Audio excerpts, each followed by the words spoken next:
Who's talking to themselves? Slick Willie? What you talking about? The only thing that is not working here is the Zoom cam. Once again, we can never figure out why the Zoom is ultra zoomed on my dome. 21 people up in here. Who was early? Mitch UMD. The frogman himself, Will Jackson, born in 1992, in fact. Who knew? Exposed. Okay. A young man. Daniel, how you doing? JKEX9er DZ. We got the coordinates. We got the coordinates for SorceryCon 2026. Nick C is up in here.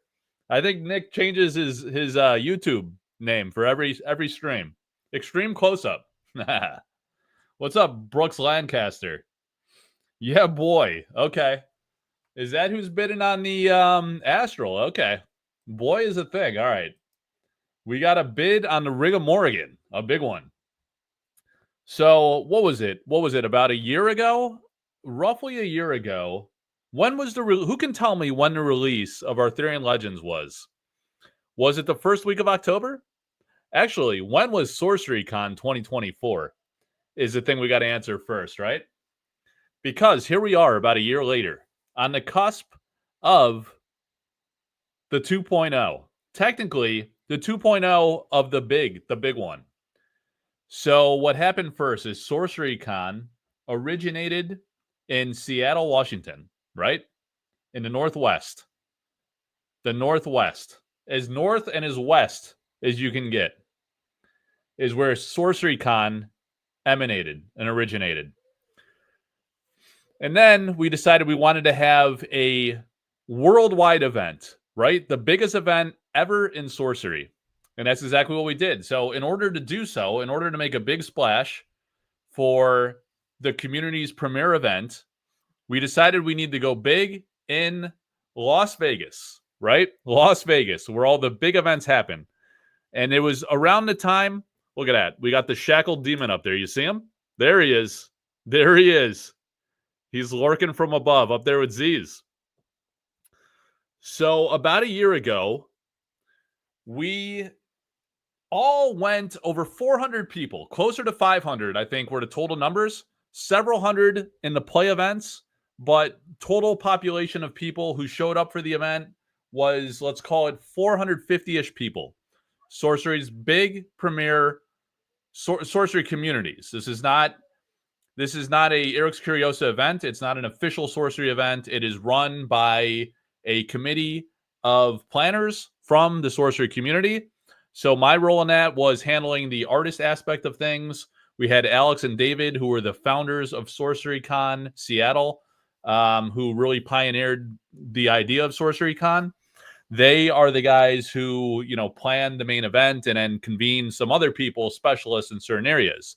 So I handled all the art aspects, getting the artists there, coordinating with the artists. That's what I'm doing also for SorceryCon 2026. And I have the great honor and privilege tonight to give you some details on what's going to happen for SorceryCon 2026. Did I say that twice? I'm talking about 2024 is when we did the last one. Why did it not happen in 2025? Because buyouts? Because buyouts? No. It has nothing to do with the buyouts that are going on, allegedly. Nothing at all. In fact, it was because of the timing of Gothic. We didn't know when Gothic was coming, and we thought it was very important to ensure that Gothic was already out, right?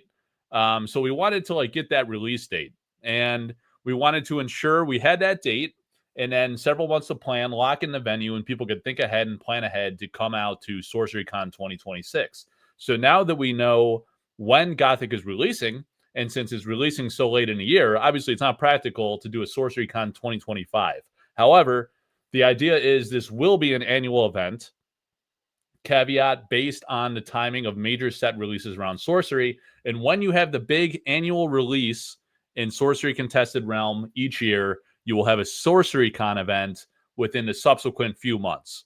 So what's going to happen this year, the follow-up to Vegas, is going to be February 19th to 22nd in January of 2026. So it's only a few months away. We got to get serious about this real fast.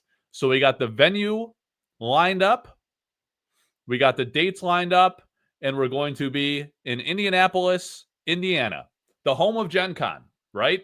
So a lot of the player base is familiar with Indianapolis. It's a city I've never been to. City, I probably didn't even know what state it was in, actually. Why would I ever go to Indiana? I don't know. It's near Chicago, I think. Who knows, really? Who knows? But what I hear, if you're a geography buff, is if you look at a map, it's fairly central to the United States, right? So last year, we were way out on the westish coast in Vegas. We had the Big Splash event in the premier City of Lights. Maybe, not really, but, a big-time city, an exciting city. Now, Indianapolis, more central, will draw a lot more people from the East Coast, which will be great. A lot more people from North Central, South Central, Bloods and Crips, maybe. There's that East and West. Who's in South Central? I don't know. Maybe that was an 80s thing. But now we're geographically located. We'll draw from the North, the South, the East, and the West. And we want to smash the number of attendees, right?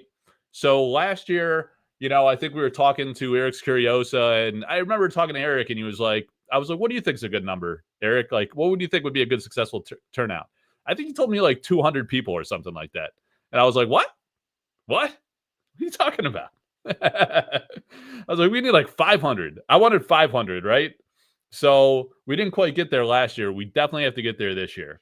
And the challenge is going to be now, we got to get through the holidays. However, we were looking at March, right? We were looking at March originally. And the problem was a lot of venues were filling up. There was a lot of things going on with like Magic events and stuff like that. We don't want to compete with Magic per se, but we want to embrace that crossover. So this year, as you know, we have many play formats. Last year we had the standard constructed, we had draft play, we had learn to play presence, and we had the two-headed dragon for an alternate community-driven format, right? So this year, we'll certainly have most of those formats. But new to this year, a new idea. Let me know what you guys think about this. We're thinking about a concept where we include an old school Magic event as kind of like a side thing as part of Sorcery. Because this is the way I viewed it too.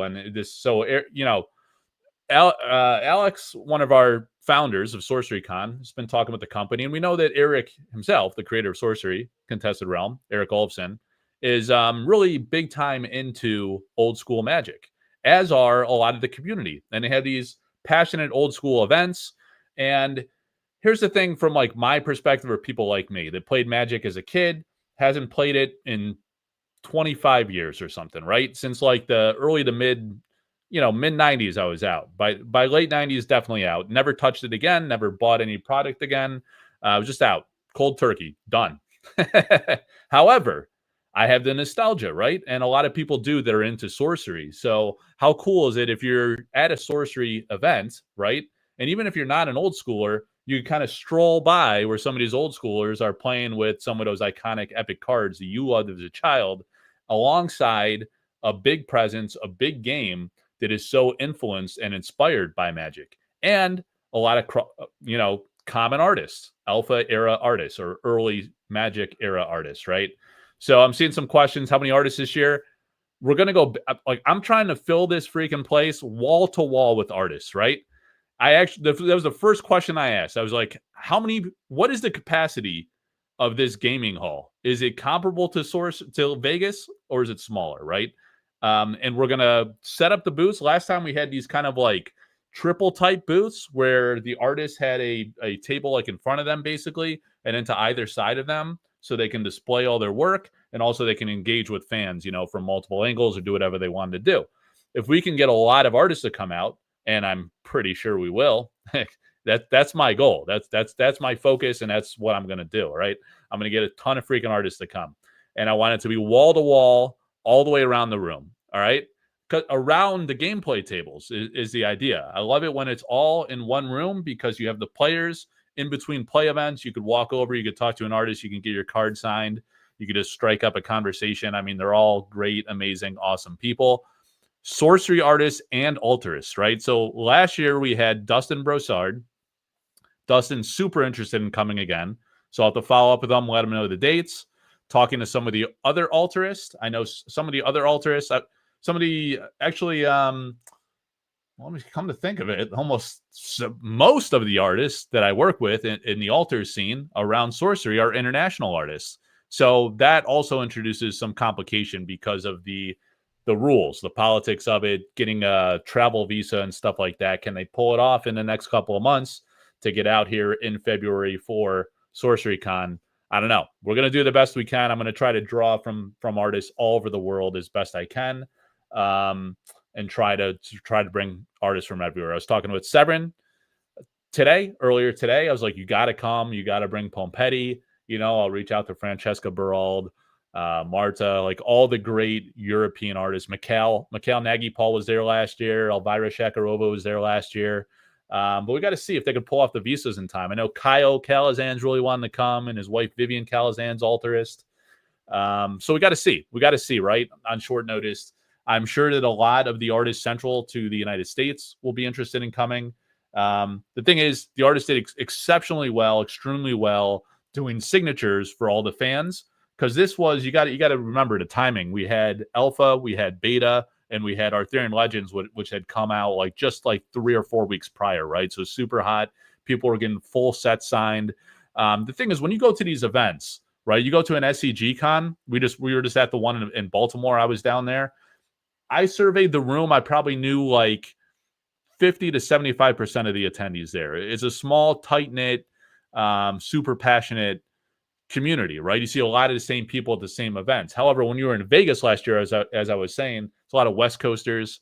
It was hit or miss with East Coasters. When I went to the Courtesan Cup, saw a lot of people I knew on the Northeast, on the East Coast. I went to Vegas. I met a lot of the old schoolers from Beast of the Bay and from the LA,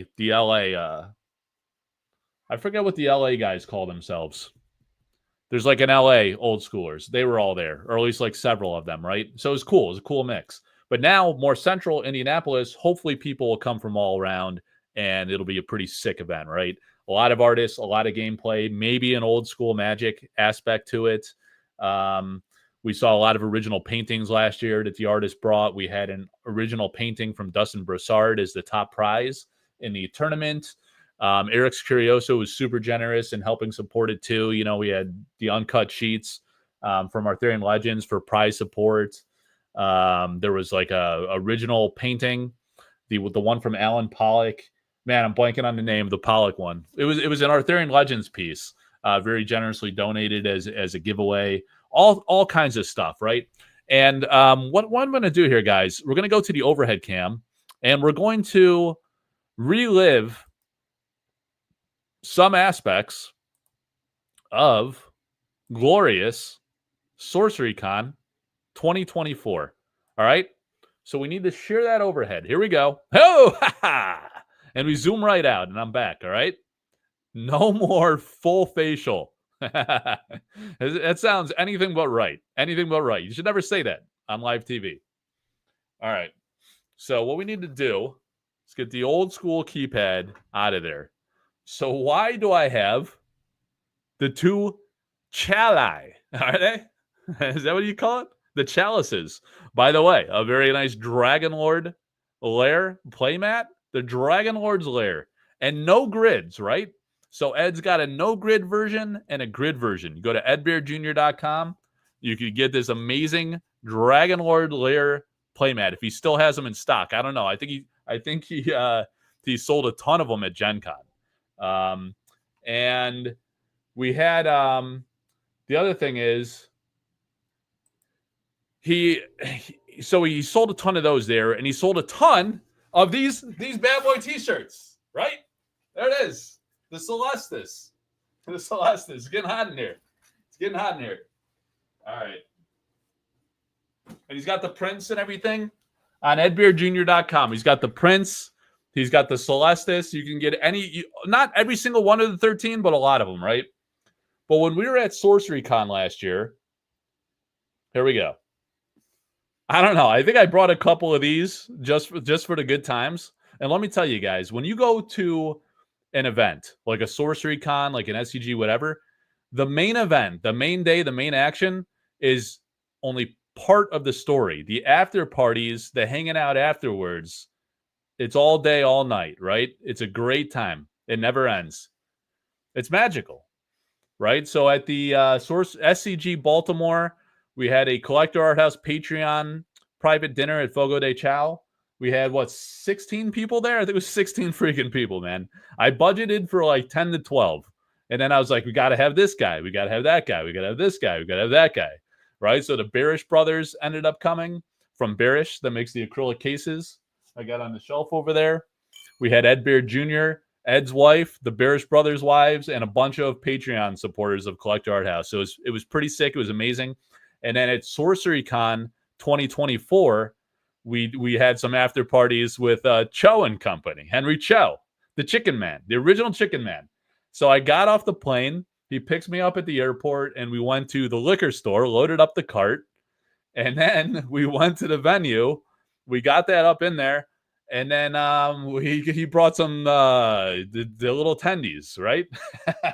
The Australians love those freaking tendies. The guys from Australia and New Zealand, we had a great time. So we were all day. We were in the convention hall in the venue doing the Vegas thing. We went to dinner, and then we had a private dinner. Or it was like just finger foods and drinking, and a ton of the artists came out after, and we were just chatting, hanging out, talking. In a more low-key, quiet setting where you could just chat and have fun. So that's what that's all about. Hey, Ed Beard Jr. is up in the house. So, Ed, I was just talking about, I don't know if you have any more of these playmats left, grid and non-grid on the website. And also the T-shirt. I was just checking out the T-shirts at edbeardjr.com, and it looked like they weren't in stock from what I could tell right now. I don't know if that's just because you've been traveling on the road and are not filling orders or what, but I know you had a ton of them at SCG. You could clarify in the chat, and I'll echo whatever you say here. But you had a ton of them there. Everyone was wearing them at SCG Baltimore. It was pretty awesome. There was a picture of me with the Brahm. We did the big Brahm original painting, the Alpha Curio, the iconic Alpha Curio, one of the top 2 curios. I don't know. You guys got to tell me in chat. Is it the Brahm or is it the Frazetta alternate art as the top curios in Sorcery?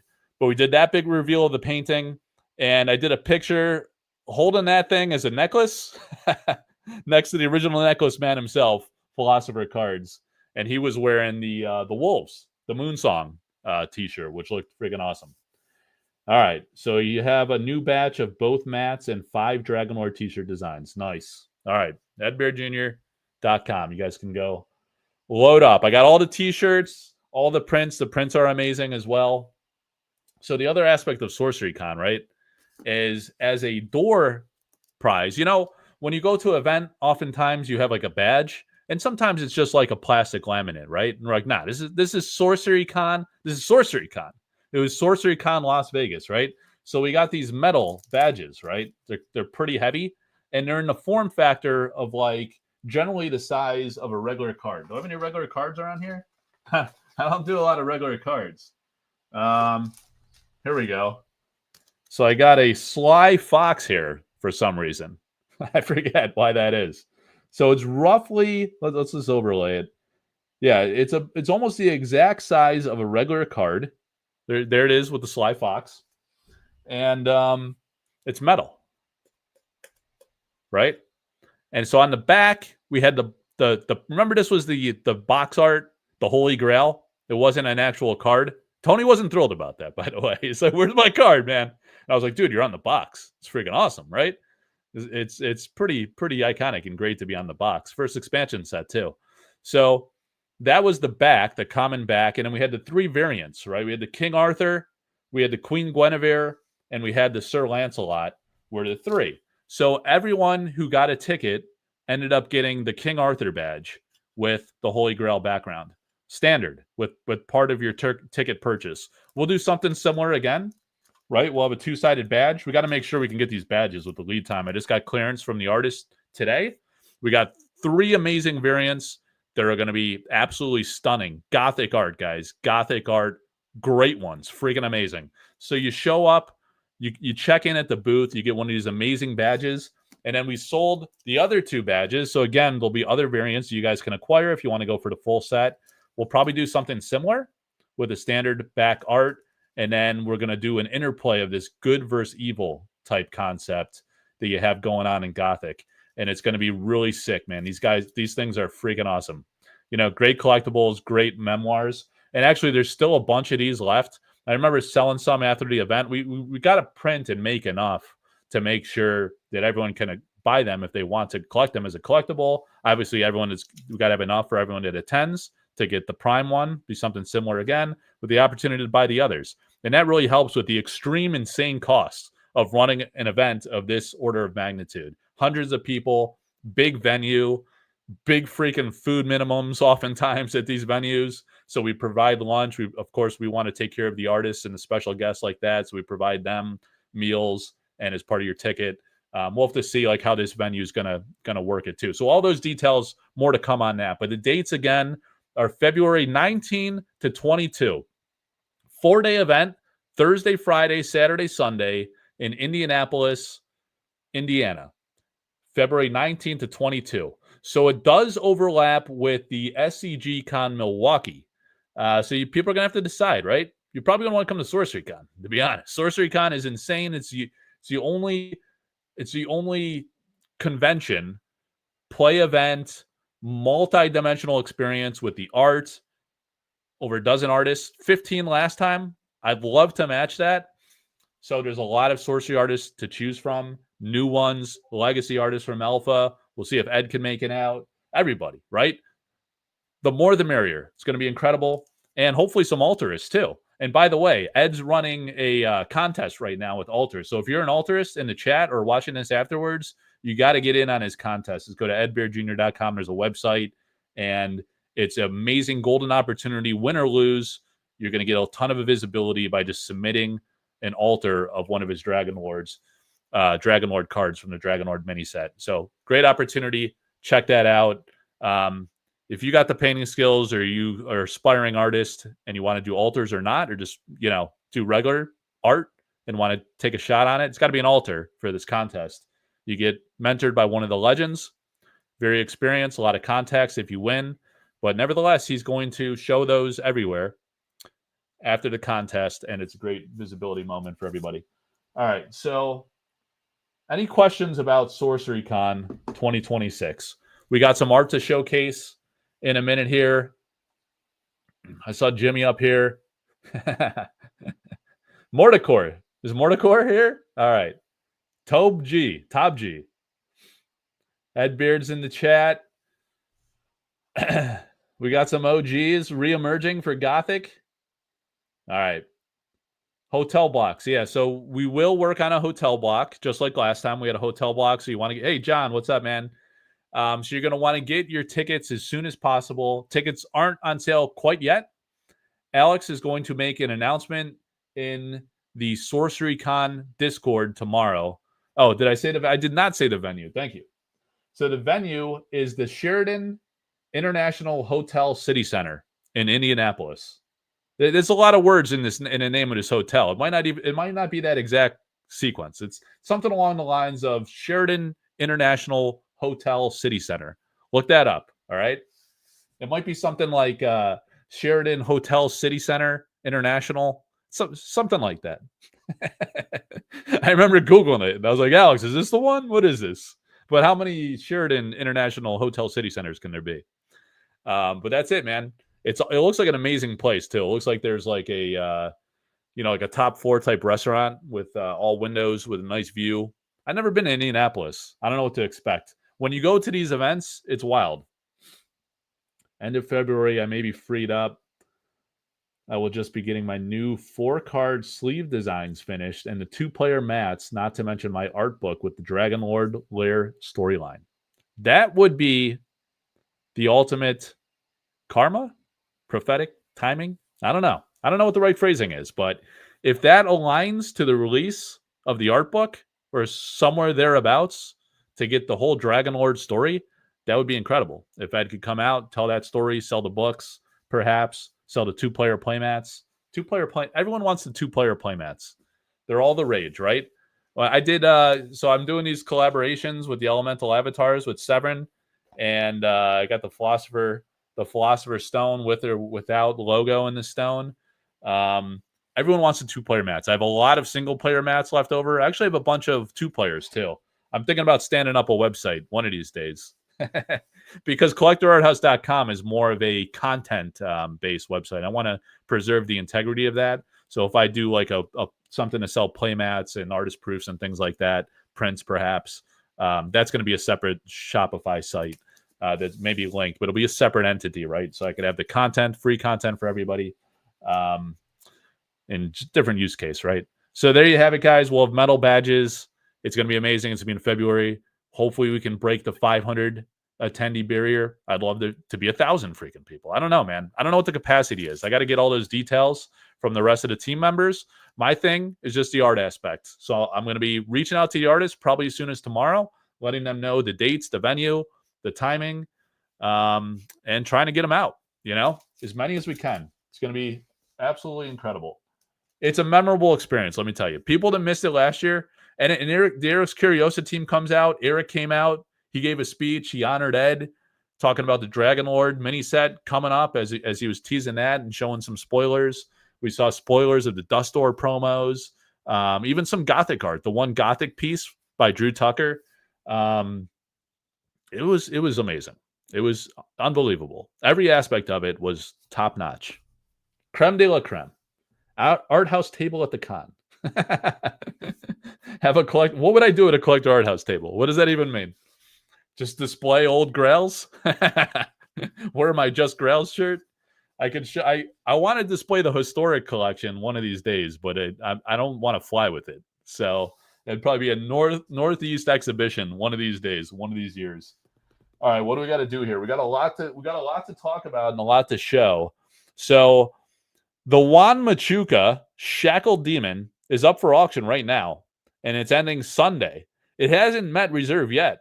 If it doesn't, it might stay in the art house for all of eternity. So either you guys take it or it's never leaving. I guarantee you that. I was so close to just being like, Juan, let me just straight up buy that. He actually said, like, Mike, if you want to buy it, I'll sell it to you. And I was like, I might, man, but I want you to do the best you possibly can on your first pieces, right? So we'll auction it. Maybe there'll be a lot of interest. People will compete for it. That's probably your best bet. So why don't we just do that? And we'll see. We'll see if it meets the reserve that he's happy with or not. It's up to you guys. I want it, though. I'm not joking about that. I really want that one. It's freaking awesome. It's amazing. Look at it. It's so sick. So that one's up there. What else is up? Oh, the Elementalist. You see the Elementalist? That's the original painting of the Alpha Avatar Elementalist by Elvira Shakarova. Right where the finger is, right there. The dual mask. Amazing, amazing Alpha Avatar. What were there, like 16 avatars? No, there's 11 or 13 plus the 4, 12, 13. Plus you have the 4 from the elemental avatars. You guys see the elemental avatars? There's the Avatar of Air original painting too. So there was 4 of those. It's very difficult to get any alpha avatars. Really iconic. This one will never be for sale. That one's I'm going to sleep with that in my casket one day. Me and the Avatar of Air lady. That's it. No one else is getting in. Forget about it. All right. Perhaps we should try to team up to create a special custom sleeve design for Sorcery Con. I like it. Ed's always thinking. Wheels are always turning. Sad Elvira might not be there, I heard. Oh, well, yeah, Elvira is like, with all these international artists, they got to work out the travel visa details. So I tried to make this announcement as soon as we possibly could. We hit a lot of like complications and delays and things with securing the venue. They were unresponsive to our inquiries on details, pricing, availability. Then you find out, some dates aren't available. We're trying to deconflict with some of the SCG Con stuff going on, some of the big Magic events. But again, like I say, we had a date in March. That was really the goal. But the decision calculus ended up being March wasn't available. So our options were end of February or end of May. So I figure, I lobbied hard for end of February because we got Gothic coming out first week of December. Gothic will be super hot for a few months, really fresh, spicy, hot. People will be figuring out the meta. They'll have two what, December to January, January to February, two and a half months, almost 3 months of playing with Gothic, right?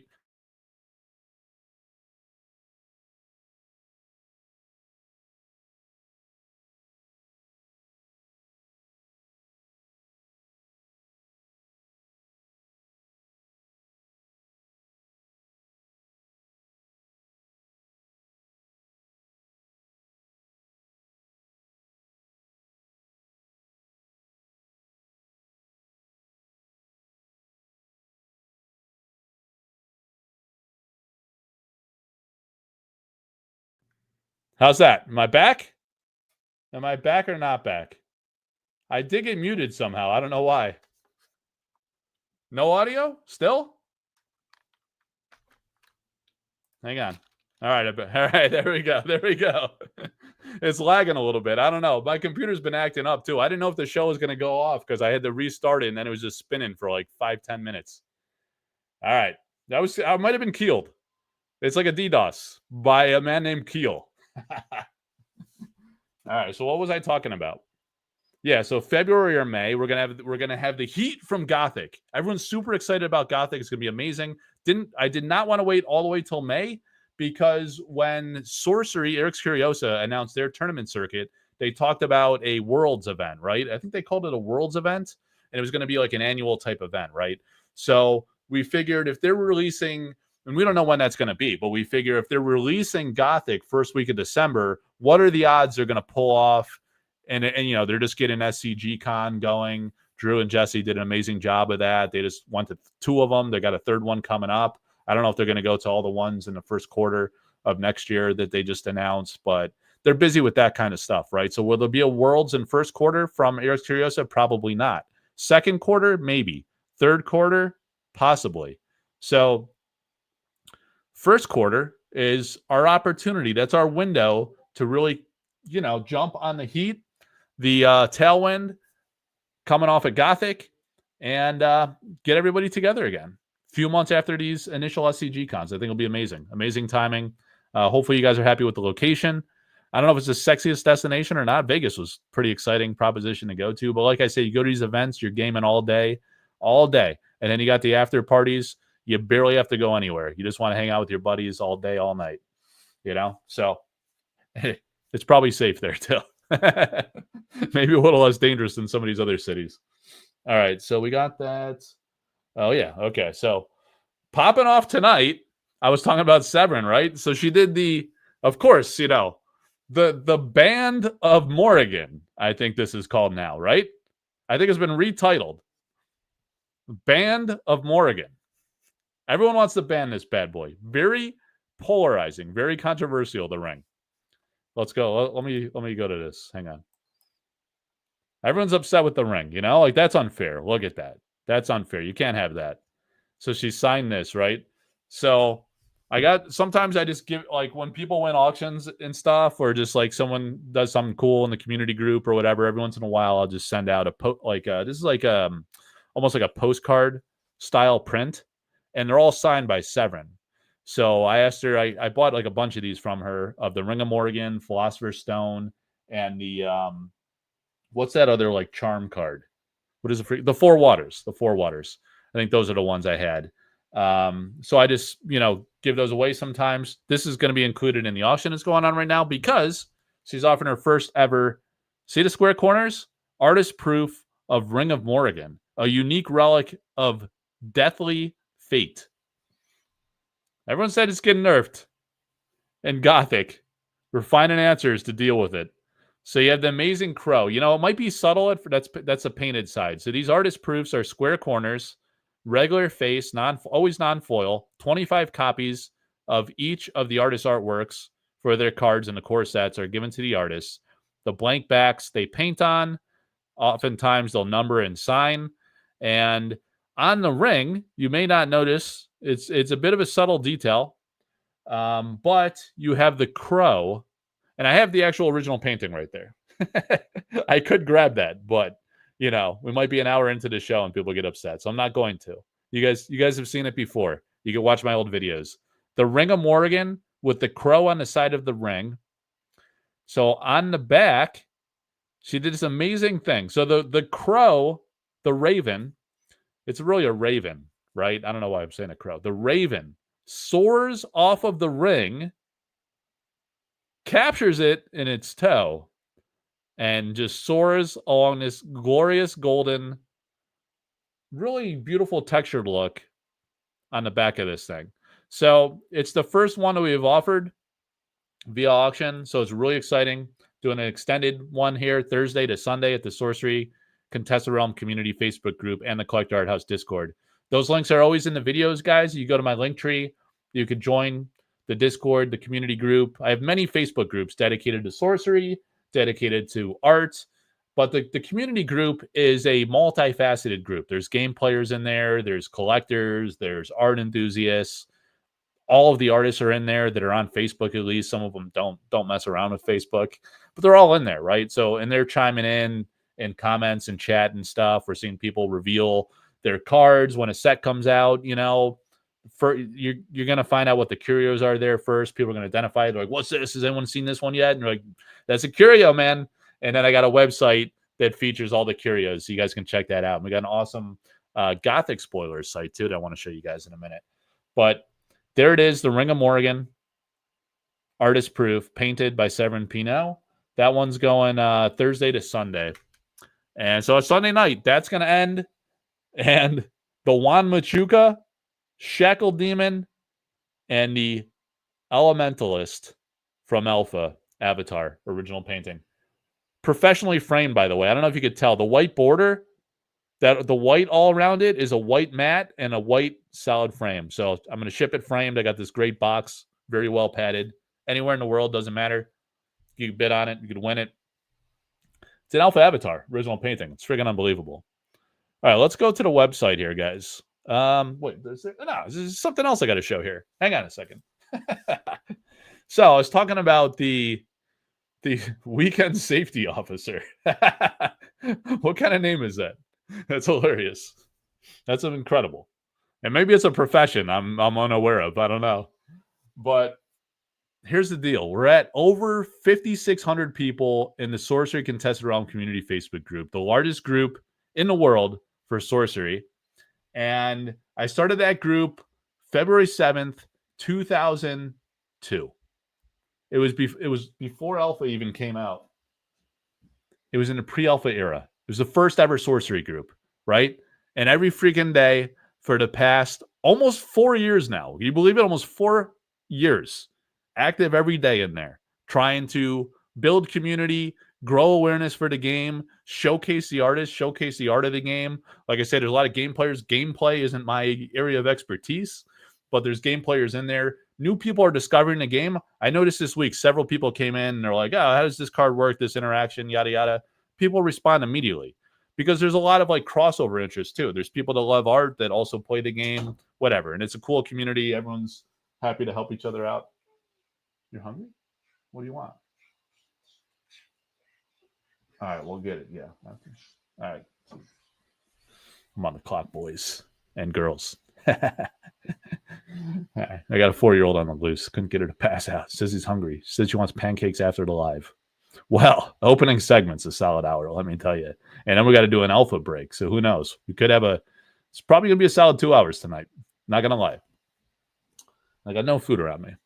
So here's the deal. We're at 5,600 members in the Sorcery Contested Realm Community Facebook group. We're going to have a massive giveaway when we hit 5,600. I'm going to give away a whole box of alpha, right? And not just like one box to one person. I want a lot of people to win. I'll ship it all over. So what I'll do is I'll have like a big giveaway event. I'll have a box break. We'll open a box of alpha. We'll divide up the packs, Maybe I'll do it's 39. It's not really divisible by a reasonable number. So maybe I'll do like 3 to 6-ish winners or something like that. Actually, 3. Could work, actually. If you do the math, that actually kind of makes sense. 13 packs across 3 people might be the best way to slice it. But and that probably is doable. We'll have winners. We'll have some of these Brahm binders. So this is art in the new. Look at these. These are old school binders from like the 90s. Done by, I believe, Ultra Pro. Yeah. It says manufactured by Ultra Pro. So it has the Brahm artwork on it that's in Gothic. So I just bought out, like I bought it out, the buyouts. I saw it on eBay. I was like, I'll take all of those. and I've been doing giveaways with those. So we got those. We'll have some playmats. We got some hot playmats. Like I say, we got the elemental avatars. So Severin designed this playmat. We collaborated, offer these. We got Philosopher's Stone, Bower of Bliss, Keith Era Mechanism, some really hot ones. And what I wanted to do is add an original painting to the giveaway. So, and what I thought would be fun to do, right? Rather than like have like it would be cool to do a sorcery piece, of course. But aside from that, I want to, like, the reason why I work with Alteris too is I want to help emerging artists. The art industry is so hyper competitive and kind of saturated on some of these platforms, right? You go to Instagram, you're going to scroll for days and find tons and tons of artists, and they really need help showcasing their work to a passionate collector base. So I try to marry up Alterists who will paint on the sorcery cards to showcase their talents and manifest it in a way that we can play with those cards, or we can collect them, we can just admire and appreciate the art, whatever our interest angle is, right? And it's a beautiful thing, right? Because it really helps the artists. It helps them evolve. Sometimes Eric will commission them for the game, like Atlas Thorn, who's now in the game. And there's this other game that's taking like a similar approach to sorcery. It's called Legend CCG. And there's an artist in there who does beautiful work. And I thought it'd be really cool to just expose people to art. A lot of sorcery fans love art, right? And you can love art beyond the game as well, too. A lot of people do. I actually bought a Guardians painting recently. Actually, that Braum painting was from Guardians originally. So I got that one and another one from Guardians. So I got that. But there's this artist, Jonkala Art is her name in Instagram. And she does beautiful work, you know? They look almost like avatars, like they could be in sorcery. Not quite the hooded type theme, but I saw this and I was like, it's got this beautiful theme. I think sorcery fans would like it. So I'm going to add this beautiful painting as one of the giveaway prizes when we get to 56, or sorry, we're at 5,600. When we get to 6,000, this will be part of the giveaway prize support. Look at this. Isn't this great, this painting? It's an original painting. Beautiful. So I'm just going to draw a name at random. So there's been all these different promotional things I've been trying to do to try to like grow the community, grow engagement in the community group, which is a real important aspect of sorcery that brings us all together from all over the world, right? To talk about the game and enjoy it throughout the year as things are ebbing and flowing with, you know, no set release, whatever. So it's a beautiful artwork, and someone's going to win this. I kind of want to keep it, honestly. It's almost like Arthurian thematic too. It's a beautiful piece. But I'm sure someone will love that, and maybe they'll be like, hey, I want to get into art. I want to support artists. I want to go find her work, and I'll make it very well known who this artist is. I'll share her Instagram and all that kind of stuff. Jonkala Art, her name's Jonka. And I bought some pieces from her. I actually bought one for a friend. He got married, might be in the chat. I don't know. I sent it for him and his wife. I don't know what's going on, man. I don't know what's going on over there. What are you up to? Don't make a mess. All right, so beautiful painting. It's going to be part of the giveaway. All right. Oh, by the way, here's the sketch that goes along with that artist proof. So there's also a sketch with the auction. All right, guys. So what do you want to do? You want to do the alpha break? We got the alpha break. Is there anything? I feel like I'm forgetting something. Like I should have also shown something. All right. So here's the playmats. These are currently in production. I appreciate everyone's patience on these. It's taken quite a while, but these gorgeous playmats, I did a pre-order a million years ago. You know, you send it off, you get a sample print, they jack up all the colors. You're like, nah, that ain't it, man. Like, do it again. They do it again, and then it comes out beautifully, right? And then you get it into production. Then you deal with China tariffs, right? Because they get the raw materials. Even if they print in the U.S., and they do print in the U.S., the neoprene, the raw material, oftentimes comes internationally, the raw materials. So they source there, and then they print it with your design. You got to get the colors right. Now this looks absolutely stunningly gorgeous, incredible. So everyone's been super patient with this. This is in production. Hopefully, I mean, I hope I could get it to people before Gothic, at least. I don't know. It's in the production phase. I got to check in with the guy. He said it would take like 25 days to print, and then, you know, they got to check out the quality and everything, and then delivery time and this and that. And then the 2-player mats are even more difficult because this is like more of a standard size, right? The single-player mat. And by the way, I'm going with like a much thicker mat this time, so it'll be really nice. And the 2-player is like a non-standard size, so they got to custom cut all those, and I ordered a lot of them, right? Well, not like crazy amount. Maybe there might have been like 100-ish, something like that, right? So I didn't go nuts doing an overprint. I mostly printed to demand for the pre-order, but I did have some overage just in case any were lost or something or some issue, to make sure I could make everybody whole on the pre-order and then offer some afterward. And that's what I say. Maybe I'll open like a Shopify site or something like that to offer things. So there is the and then I have some of the Philosopher's Stones and stuff. All right, so what's going on here? What are you guys talking about in chat? Pizza parties? Sorcery Con in Indy. That's right. I didn't want to leak it earlier. I know you messaged me. I was like, no, he's baiting me here. I'm not going to leak it. That's your home state? All right. Maybe we'll do the after party in your basement. Actually, speaking of which, you'll have to tell me. I'll have to see if the venue can handle a Collector Art House Patreon after party, or if I'm going to have to rent out some kind of venue. So you'll have to let me know what my options are, and we'll make that happen.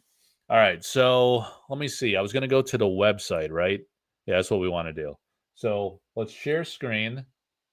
That doesn't look right. I think I lost my mic and then I got distracted. All right, so we got this. Hang on a second.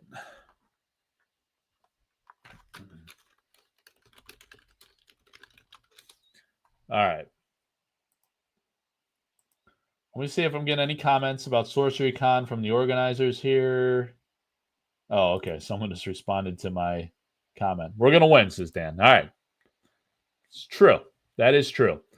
All right. So let me close that Discord page. We're going to want to go to...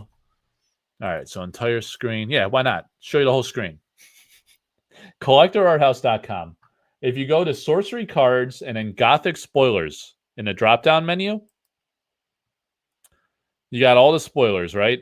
And you can just scroll and enjoy the tons of spoilers that they've spoiled us with. For the Braum ones, we're showing side by side the new Sorcery Gothic card alongside the Guardian CCG, because there's so many examples of that. The Braum original artworks were used in Guardians. Really, really interesting, cool how he uses this yellow background, right? Oh, by the way, there's a massive week coming up too. There's going to be, after the Juan Machuca painting ends, the Shackle Dragon and the Elvira Shakarova Elementalist. We're going to have 2 more next week. We're going to have one from an artist in Arthurian Legends. The very last piece that they have available is going to be coming to auction. I'm not going to say what it is yet. I'm going to let these ones play out first and not spoil that. Then we're also going to have a new Gothic piece, a darker Gothic piece, right? So it'll be interesting to see who goes for this darker Gothic piece. It's pretty freaking awesome. It's got a really cool story behind it too, because the person who painted it is the freaking man. All right. So there you know is a male artist now. All right. So on this Gothic spoiler page, I don't need that banner there. On this page, our guy Agent Paco has been helping me with the website, right? And you can filter by artists. Let's say I want to see some Jussie Pilkus. Oh no, yeah, Jussie. Why not? Look, there it is, the Archangel. All right, and then you could filter by element or rarity, whatever you want to do. Whatever you want to do, you can make the magic happen on the Gothic Explorer page at collectorarthouse.com. Open page, free website. Everyone can enjoy this. We maintain it. Paco's been helping me out every time there's new reveals. Bam, he updates it. The guy's doing incredible work. All right, there's a lot of great stuff on this site. Like I say, this is it's not a commercial site. It's a content site. I do have a link here where you can find my Patreon. This is a link to it. But I'm not selling anything on the site, right? It's all just content. So it's a great site to learn about the game. There's tons of artist interviews too. Some I'm really proud of. Over 15 artist interviews. We got many artists from Sorcery, also Alterist artists. So really incredible. Good times to be had. The Wheel of Names, guys. The Wheel of Names is how do you get in? So people ask, Mike, how do I get into these alpha breaks? We're going to do an alpha break tonight. We're going to open up a box of alpha, the OG. So you go to Collector Art House Discord. You try not to. Guys, did you book a hotel already? Oh my God. We already got the tickets aren't even for sale yet, and he booked this hotel. Oh my God. So it is the Sheraton Indianapolis City Center Hotel. All right. Did you screenshot your booking receipt with my video overlaying on top? What a goat. What a goat Will Jackson is. So there he has it. There he has it.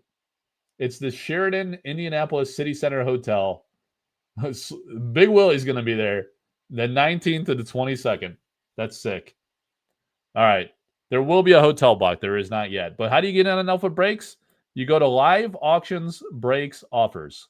And here's the Ring of Morrigan auction. We're at $13.25 on that bad boy. The Pit Vipers just closed. The Elementalist is at $7,000 right now. It's a big time. It's a 5-figure painting, guys. We just had Day of Judgment from Kyle Calazans. What'd that sell for? $12,600 or something like that? Dude, that was a freaking sick, gorgeous, epic painting. I want that one too. I want it back. That was one I really wanted. And then we have the Shackled Demons it's only at $28.50 right now. $28.50. And that ends Sunday night. And I'm telling you, if that doesn't hit reserve, it might never leave this room. Ever. I freaking love that one. All right, but you can get in on the alpha breaks here. I posted here. And we have 6 people here tonight in on the break. So I'm going to copy these names over to the Wheel of Names. And we're going to get it popping here, guys. Look, this is where I typed in the hotel. You see the dates are spinning. 2/18 to 2/22. There it is. Around the wheel at the Sheraton International Hotel City Center in Indianapolis. All right, so we're going to kill that. You guys know where it's at now, right? We got Ricardo. I guess I probably shouldn't put his last name there, right? No one needs to know that. No one needs to know that. All right, so we got Ricardo in for 5. We got Guerin for 6. We got Zigley. Zigley does the is it Polish? Is he in Poland? He does those Polish videos. He posts them in the Discord and in the community group. He does it in his native language, but does some interesting content. So we got Leo for 5. First timer, Leo, just joined the Patreon recently. Thank you very much for the support. Appreciate that, man. He's a great Canadian. You know, the Canadians are awesome. Canadians love the art house. I love the Canadians, too. They're good people. They're very supportive. My guy Marco up there. A lot of awesome guys up there. The assorted animals, you know, they're the best kind of animals. A great assortment of Canadians up there. So we got Ricardo, Guerin C, Zigley, Leo E, Astral, and Rich Steph. Is that 6? 6 people. 6 people. We always do a 5-pack minimum, so I don't have to ship to 1,000 different addresses. Or technically 39. Since there's 39 in the box. All right, we'll go with the elemental avatars. Oh, this is a storied box, by the way, too. I'm going to tell you a story about this box. I believe, if I remember correctly, this box is a box that I sent to the Birish brothers. The twin brothers who started Birish acrylic cases, right? So in the early days of Birish, they were like, Mike, we want to get into source. I forget how we connected. I was like, maybe I reached out to them or they reached out to me. I was like the first YouTuber, the first like big content guy in sorcery. So I think maybe we mutually knew of each other. And, I was like, we got to get these acrylic cases. Oh, upside down box topper. Like, we got to get these acrylic cases into sorcery. We're going to need these to protect these god tier boxes for display. And we got to talking, right? And we've collaborated over the years. You know, I offered a discount to Patreon supporters a nice discount for their products. Maybe we'll try to do that again. Actually, I still have a discount with them, don't I? I think I had a deeper discount for Patreon supporters once upon a time. But their affiliate program was like expensive for them to maintain. So I ended up nixing that. But, you know, they're great guys, right? So I support them. They support me. And what happened was I sent them all of my, every SKU. You know what a SKU is? Was it stock something unit? So I sent them an alpha booster box, an alpha pre-con kit, the individual alpha boxes, and I mean the deck boxes, the SKU. And they made, because they need very precise dimensions. Oh, and an alpha pack, right? Everything. I even sent them a sample pack. I was like, measure these sample packs. See if they're the same size or not. Or if they'll fit in your universal case, pack fit case, right? Pledge pack, the whole deal. I sent them everything. So they've had my alpha box for like years. I actually forgot about it. They're like, you want your stuff back? I was like, what stuff? They're like, your alpha box. I was like, oh yeah, I'd love an alpha box. So I finally get it back. And I believe this was the box. They gave it to me at Sorcery Con when they came to my private dinner at Fogo de Chao after the Friday night at Sorcery Con. And I was actually going to give that box away. But then I didn't connect with the people I wanted to give it to. So maybe at the Sorcery Con, someone will get something awesome. So we're just going to do a straight break left to right tonight. We won't do the shuffle up last time because last time we got real streaky. It got weird. So anyway, that's the story. I believe this was from my initial pledge. I gave them one of my boxes. They've had it all this time. It's returned to me. And now you guys are going to win what's within it. And I'll either agonize when we pull the Alpha Foil Stone or the Brahm, or I'll be happy for you. I don't know. It's got to be one or the other. I know that much. All right. Here's the wheel. Here we go. We're not even an hour in. We're way ahead of schedule on this. Amazing. Yes, we got 2 big paintings coming up. Ziggly for 8. Was it 8 for Ziggly? The Zigster. All right. Where's Leo tonight, by the way? Sometimes Leo's got the hot hand. Sometimes he's a jinx. He's a wild man, this Leo. Where is he tonight? He's usually straight chilling here all the time.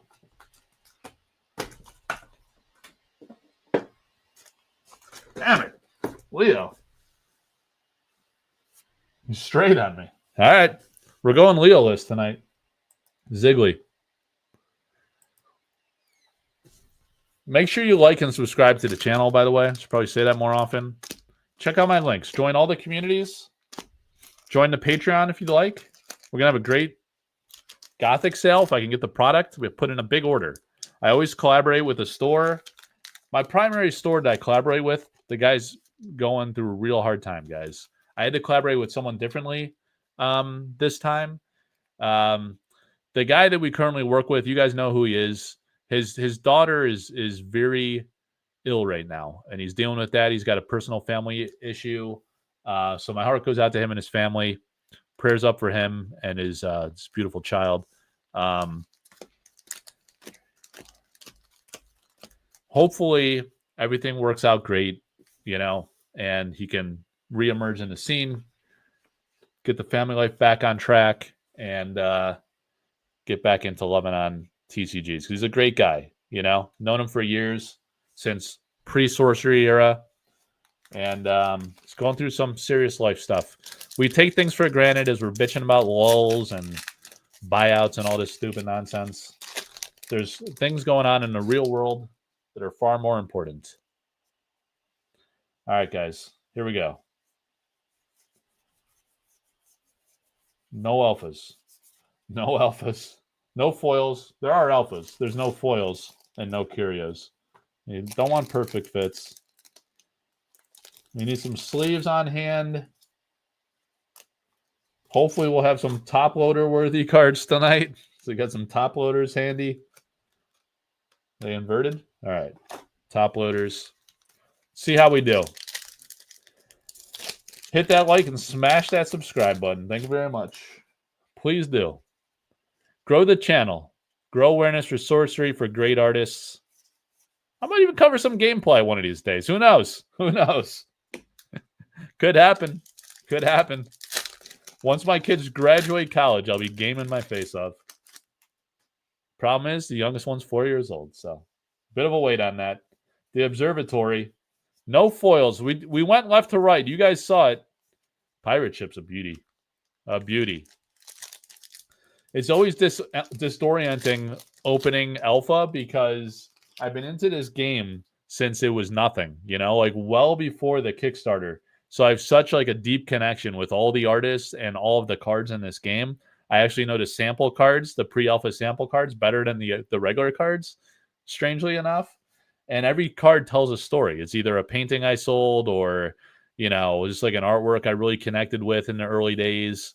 They all have a story. I could go on a wild tangent and I can make a 4-hour box opening. Maybe I'll do that one of these days and I'll just stop on every freaking card that I have a story for with the artist or the piece. Also on the Collector Art House website, there's a behind the art channel that I'm really proud of. So in addition to the artist interviews, I also do deep dives with the artists to talk about certain pieces, what the art direction was from Eric, and how they came up with the concept for their piece. So gameplay. There's a lot of gameplay channels nowadays, you know? Not a lot of collector-based channels so much. Devil's Egg, if only it was in foil, right? That was a cave troll. I gave Drew 2 of the swaps. I gave him 2 boss trolls. He didn't look at the back, so he played his hand. I tested him. He played it smooth. You know, he's not supposed to admit there's curios in this game. That's really not an acknowledged thing, guys. But he did give me the swaps for the boss trolls. I got 2 swaps. I wasn't there on Sunday. I was there Friday and Saturday. It was amazing. I wish he's the Ruler of Thal. Man, I haven't pulled a Frazetta in forever. Oh, man. The Frazettas always hit so hard, man. Oh, God, so iconic. And the choices of which Frazettas, it looks like it's in great condition. The choices of which Frazettas they used in Alpha is beautiful, man. If I'm not mistaken, it was Simon's idea to reach out to Frazetta. I believe Eric was skeptical. He's like, nah, we're not going to be able to get their art. And Simon's like, let's try it out. Let's reach out to the Frazetta estate, see what happens, you know? Made it happen, man. This made a profound difference in Alpha. Frank Frazetta on like playable cards. You know, you had the art fantasy cards. The fantasy cards were a big thing in the 90s and stuff, especially, right? With some of the iconic artists. But I mean, the ones they chose are the big time iconic Frazetta artists. He's the godfather of fantasy art, right? Influenced so many fantasy artists. So it's really, really special to have his stuff there in Alpha and so fitting for this amazing project, so dedicated to hand-painted traditional art. All right, so our first foil in this pack is the Awakened Mummies. So as the story goes, a few years back, I'm at the IX art show, and you know, there's a lot of people that are into magic art. There's a lot of magic artists at the LuxCon art show in Reading, Pennsylvania. It happened the same work as SCG Baltimore, the same weekend as SCG Baltimore this year. So I didn't go this year. I went every other year prior for the past few years. And I'm there and I'm talking to this couple, right? And they're like, hey, like Jeff Menges introduced me. He's like, hey, you got to meet this guy, Mike Servati. He runs this community group for sorcery. He's kind of the guy in sorcery, you know, in the early beginnings, and really ambassador to the artists, helps the artists and promotes the game and all this stuff. And they're like, oh yeah, sorcery. They have cool art. They have the Jeff Easley art in that one, right? And I was like, yeah, Jeff's got some awesome art. And they're like, yeah, we have the painting, the one with the zombies. And I was like, you got the zombies? At the time, or the mummies. Was it the mummies or the zombies? It had a different name. You know, and now you guys got me curious here. Now I got to go on a tangent, right? All right. Celestis is on the tangent. Back to the website here. So if I go to Collector's Corner sample card gallery, right? And this will tell us, when you look at the old sample cards, these are the pre-alpha early development sample cards. And I forget, did I put these in order by artist? It appears that I did. I titled these and then sorted them in order by artist. So we should get to the J's. HIJ, right, guys? Jeff Mendes. So I probably passed easily, and I did. All right. So was it? Here you go. Cyclopean mummies. It actually was mummies, not zombies. It was called Cyclopean mummies. I was like, oh, yeah, the Cyclopean mummies. That's a freaking amazing artwork. You got that artwork? And I'm like, yeah, we got that artwork. I mean, I don't know if easily you even knew what game was for at that point. He was kind of like, he's just a guy that just paints all the time, you know? And Sorcery wasn't really known at the time when they were commissioned for the game. And like, I'm telling you, these artists were commissioned in like 2017, 2018, 2019. The game came out in 2023 when we finally received product from Alpha, right? So this was years later. I mean, some of the artists forgot about this game. They're like, someone like a lot of the artists in Sorcery, they've never done a TCG before, so they didn't know the first thing about it. You know, a lot of them are from Magic, or some, you know, but a lot were not in any TCG before. Like Severin Pinel, right? Or Vincent Pompetti. They never really did TCGs before. It was like a whole new genre, whole new world for them. So they didn't think anything of it. And then the game comes out. I was super passionate about I just love their work. You know, I wanted to collect paintings. I mean, I never did that in Magic. I was like, in Sorcery, I'm going to go buck wild and just get a bunch of paintings. You know, like I own all of these except the Elementalist, and we'll see about the Machuca. We'll see what happens with that Machuca this weekend. And then this was one of the first ones I got, Key Theorem Mechanism. Before the card, we even knew like if it was going to be any good or anything. I got the Ring of Morgan years ago before we even knew what the card was. The Jizz Arm. I got that one before I knew really what it was going to be. The Gadu, the Chimera. There's a big-ass Chimera right there. I know you can't tell. It's so big. You could barely even see it. One of the top 4 backers of the Kickstarter. So you have the Avatar of Air, Elemental Avatar. Of course, the Alpha Brahm recently. I got that one. And a whole bunch more, right? So it's a Jizz Arm. People are like, the what? That's what the count said. He commented on it on Facebook. So I saw him at Sorcery. I saw him at SCG Con. I was like, "You playing that Jizz Arm this weekend?" I forget what he said. I think he just laughed or something. He made a comment too, but then I think I was talking to Drew or Jesse or somebody. I got pulled away, so I didn't hear his response. Unfortunately, it's the first time I really talked to the count before. I didn't have time to have a conversation. I just said, "What are you doing with that Jizz Arm?" He liked it. If you could snag any MTG art, what would you grab, and why is it Jazam de Jin? I don't know, man. That's a tough call. What would I go for? I know Dale Kuklinski has the Force of Nature, which is a really iconic piece, man. Good on him. Imagine owning the Force of Nature. That's a childhood card right there, man. That's a piece. So now, what's it going to be? Is it going to be one of these that's super iconic? The Elementalist? Probably. It's going to be in that top echelon many years from now when Sorcery's humming.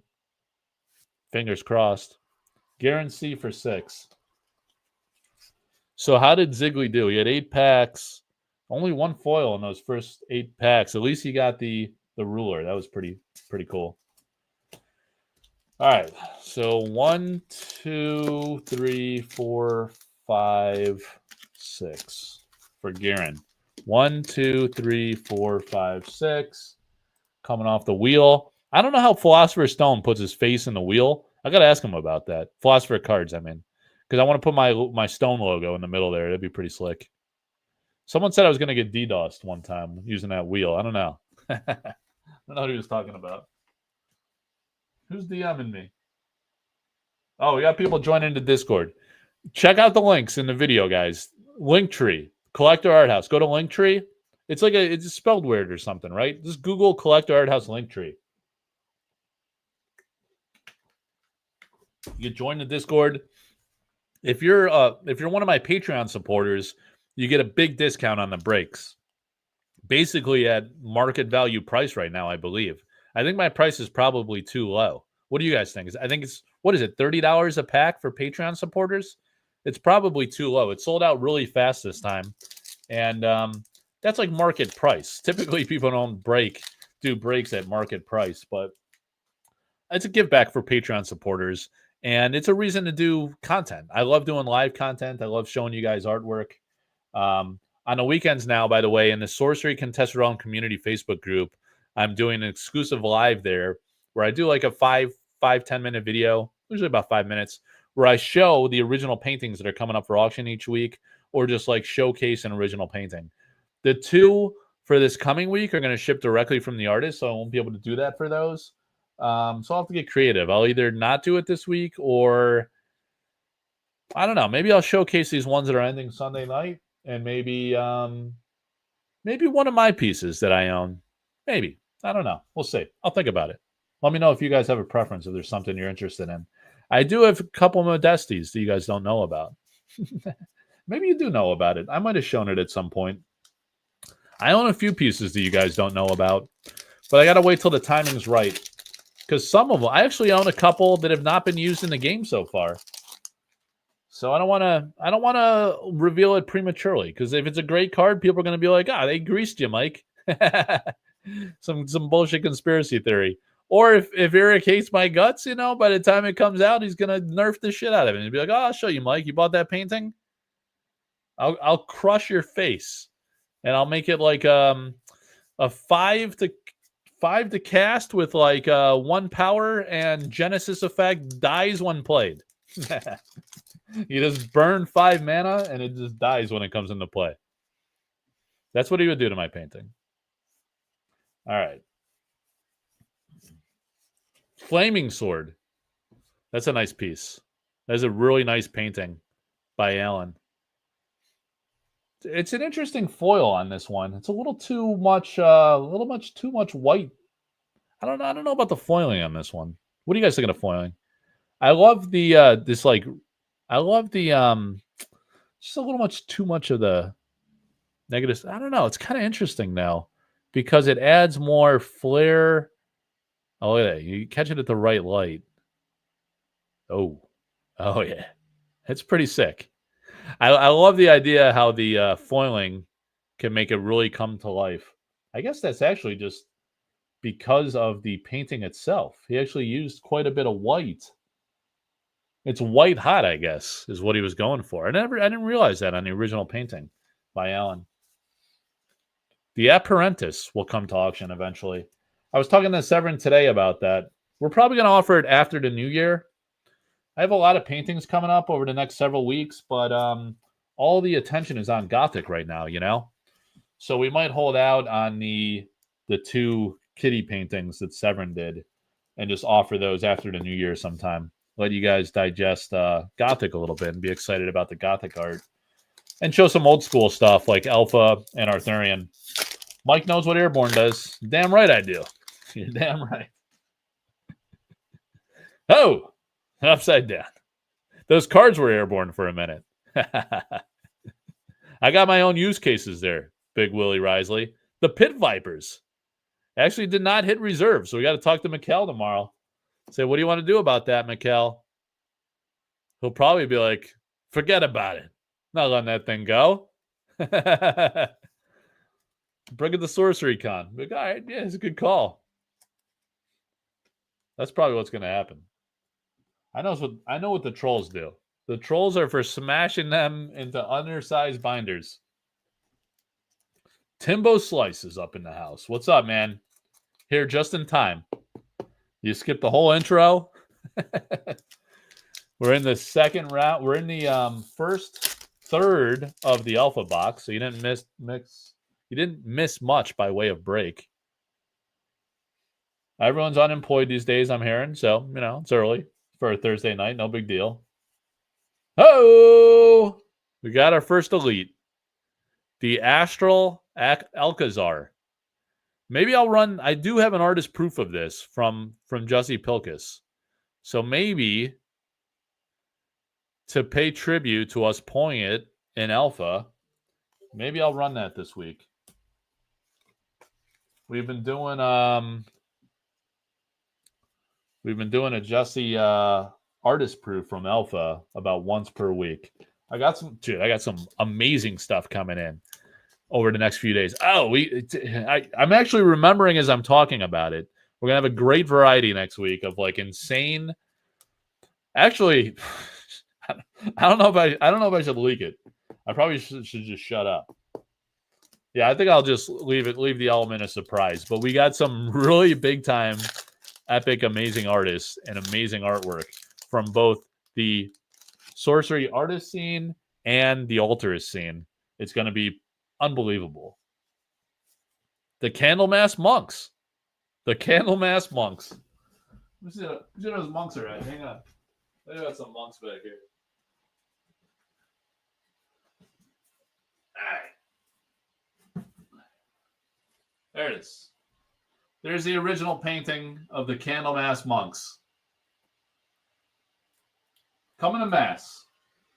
I had to buy that one. I had no choice. I had no choice at all on that one. All right, where are we going to put this thing? Where are we going to put this? I'm out of space.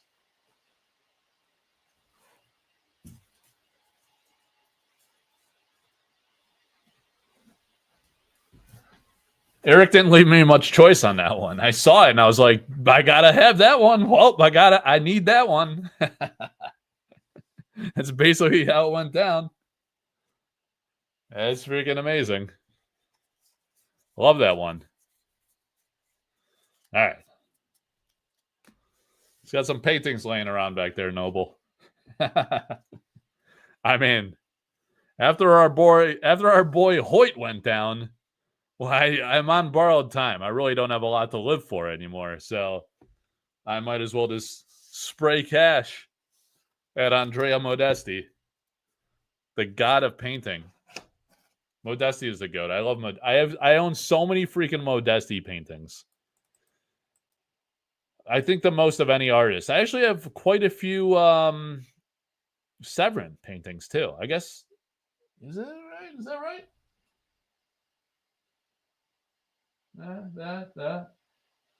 Yeah. Probably Severin and Modesti are the most that I own.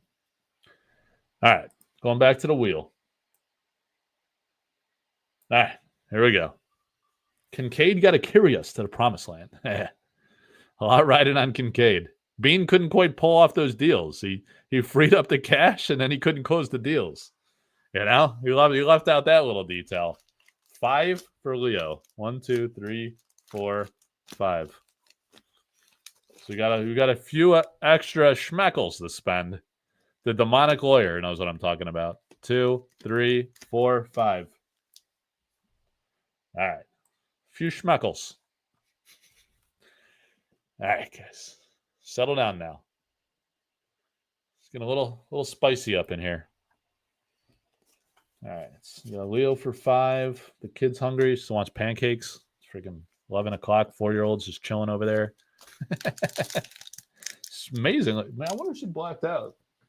She's probably just watching her iPad. I'm shocked she didn't run over here.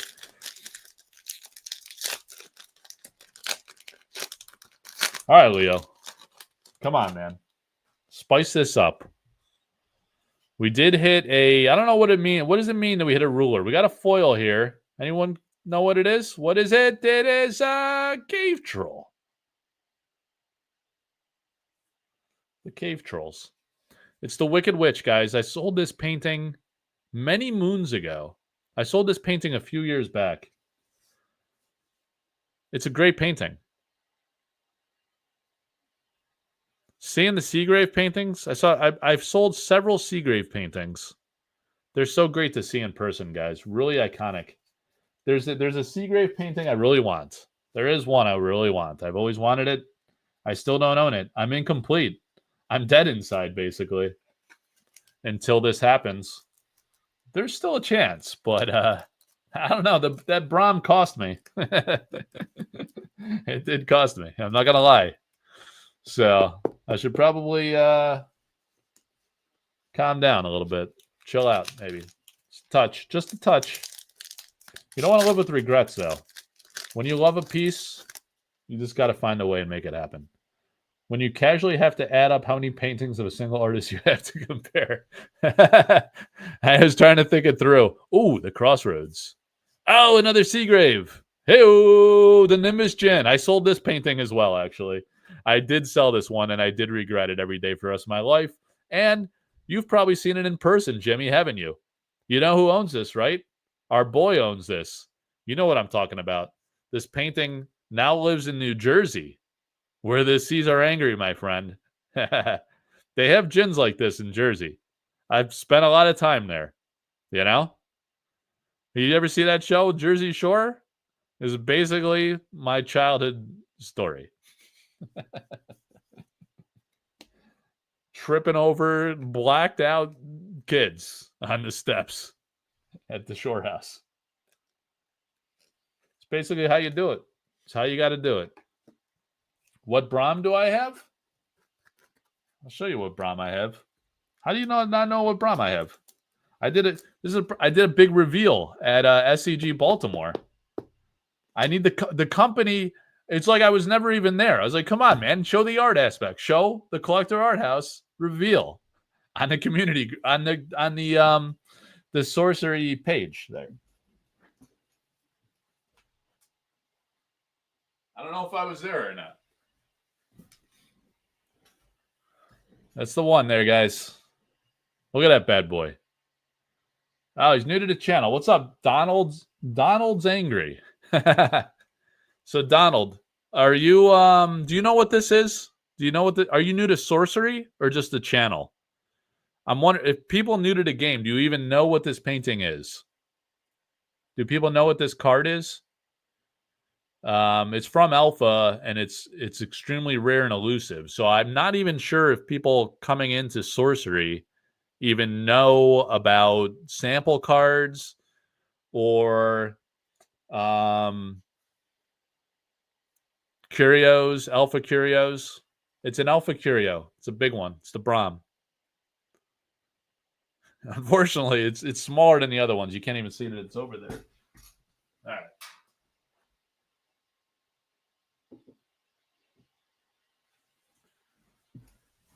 It's going to be a bitch packing up this room, man. After this show, I'm going to want to black out. It's going to take me like a half hour just to freaking put these paintings away. What's up, Ted? Good to see you, man. Terror Fantasy. Oh, Garden Wizard. I was like, oh, great. A new person to the channel. It's just old-fashioned Garden Wizard. Straight out of 1995. All right, back to your regular scheduled programming. What else were we talking about? Oh, yeah, I was good. You know what? Hang on a second. Yeah, here we go. I was gonna post this on Patreon, maybe tomorrow or this weekend or something. I got this sample pack here in a baggie. It's in a baggie. This is a German pack, right? Because it's got a sticker on the front, the foil sticker, and barcode on the back. It's from Germany, from the Kickstarter. I was gonna do a break. there wasn't as much interest in a sample break. Again, I feel like new people coming into Sorcery, they might not know about the pre-alpha sample packs and how rare these are. But I might offer this sealed. I'll advertise it in Patreon if any of the Patreon supporters want to buy a sealed pack. They're getting really hard to come by at this point, right? I have a few, maybe the most in the world, possibly. I have one variant from every region of the world. Because I tried to have an entire historic history channel with all the different variants of samples sealed. I have the sealed collection of every variant of sample packs, including art packs, 2 of them. I think I might have 2 actually. I think I got 2 art packs, 2 non-sticker packs, which were pre-alpha, pre-Kickstarter. That's what I mean. And then I have 1 of every sticker variant from every region of the world. So it's a nice little collection, but I do breaks every once in a while. And yeah, so I might offer that to the Patreon supporters if anyone wants to buy a sealed pack.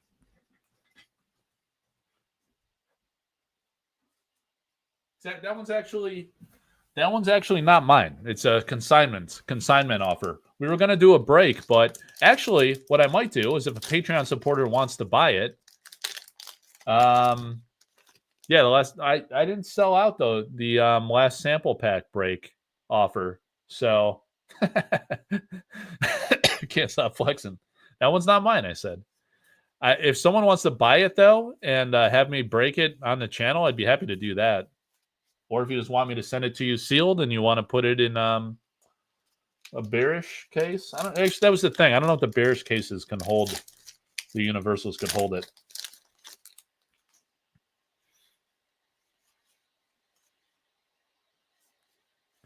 You know what? This is the Shifting Sands, man. It reminds me of the fields of Camelon. Oh, there's the Violimp. Is that worth like $3? Got a stack of those freaking things.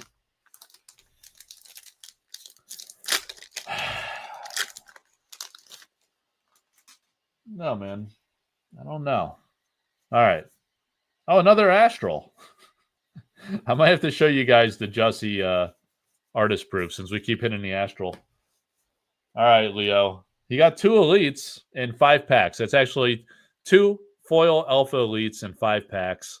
I think we've hit 3 in the box so far. Does that mean it doesn't bode well for a unique foil? Might mean that. It might mean that, but I'm not certain. All right, guys. So what we need to do is we got Astral, Ricardo, and Rich Steph is in for 10. Oh, he's up next, maybe? All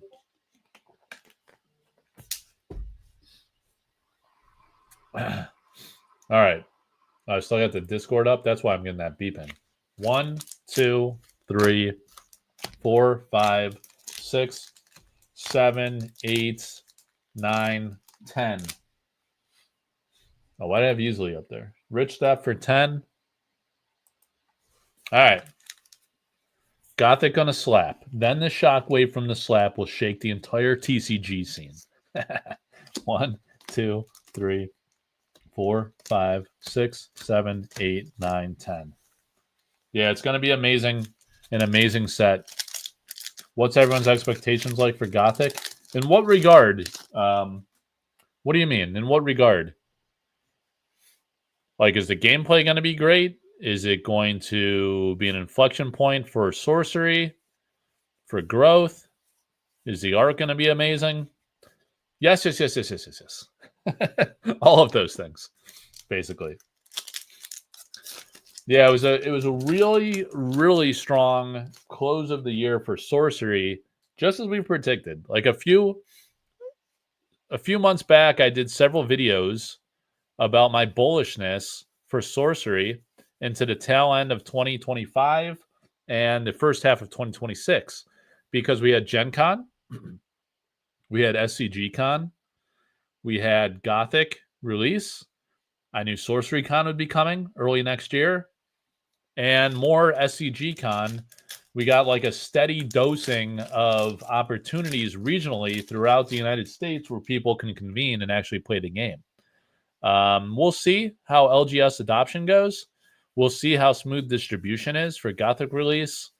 And so, you know, I always thought the LGS scene was important because it gives people an opportunity to play locally, super locally, you know, without having to go to like an actual convention. You could just go to your local store. There you go, the car chemish. The car chemish. So point being, there's a lot of catalysts there, right?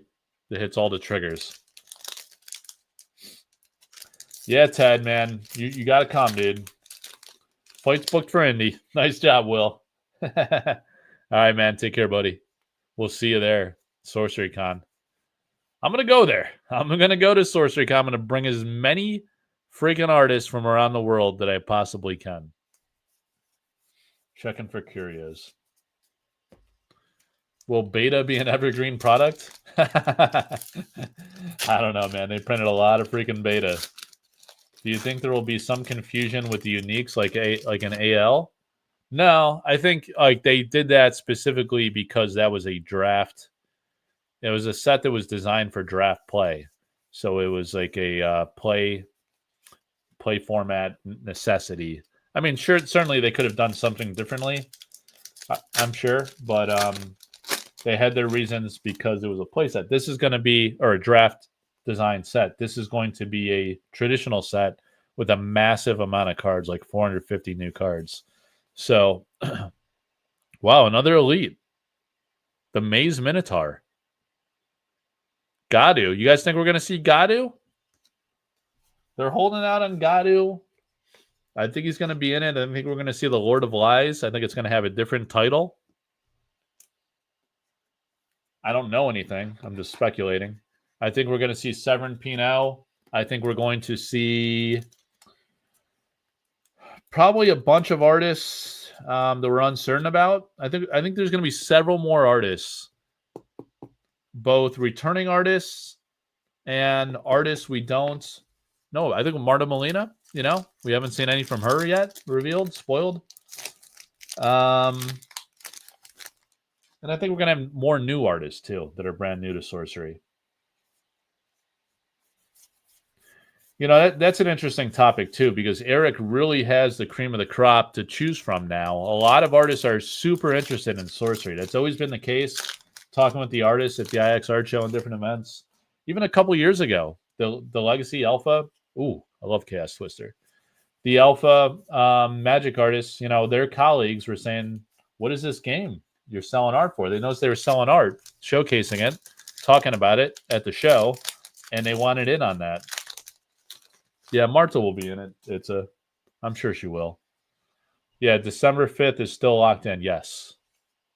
I think that is as much of a guarantee as you can expect. That will be the release date. Product is already here in the United States.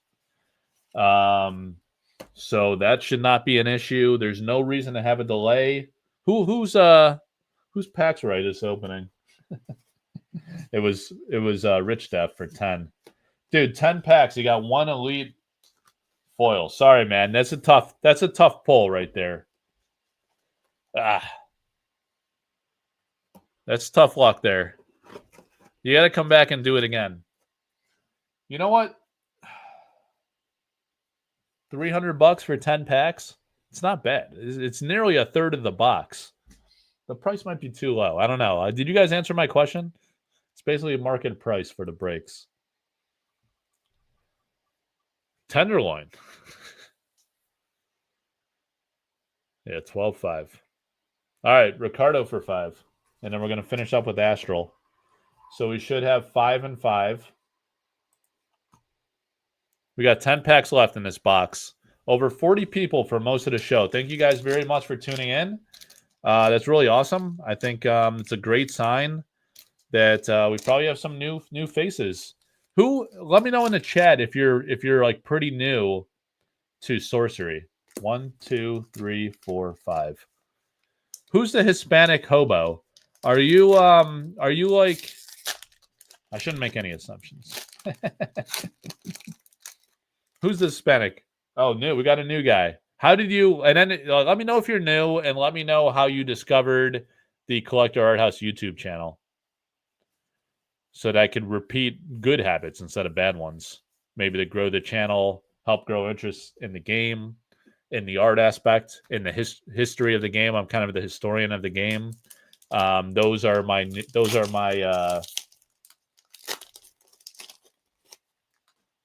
areas of expertise, so to speak. CollectorArthouse.com was included in the Kickstarter campaign. So, that website's been pretty pivotal to Sorcery since the very early days. And it's something I continue to maintain and build upon with artist interviews, behind the art articles. Found you guys because my buddy never shuts up about getting in on your breaks. Good, man. That's great. Just looking for pack openings and info on Curios. Oh, hey, man, let me show you. All right, after this, hold that thought on Curios. I'm the OG of Curios. Sounds kind of douchey to say, almost cocky-like. But hey, it's the facts, man. I did the deep dives on the Curios, and I put a lot of hours and time and energy and effort into researching every detail of the history of these Curios and writing articles about it and collaborating with the artists to get the stories on why they were Curios. So I broke a lot of that news, and I collated that all at the Collector Art House website. So, Mother Nature, man. Beautiful, beautiful piece by Severin. Sleep, another beautiful one by Severin. It feels like we're missing some foils in this freaking pack. I'm glad you discovered the website too. I'm not sure how I can make that more discoverable too, because it's such a great resource for so much information on the game. If you're new getting into the game and you want to really discover the art, Pathfinder. I'll sleeve that up. I'll sleeve it up. If you want to discover the Pathfinder was the only unique avatar in Alpha. And it's a great one. And that one's also in New Jersey, the original painting.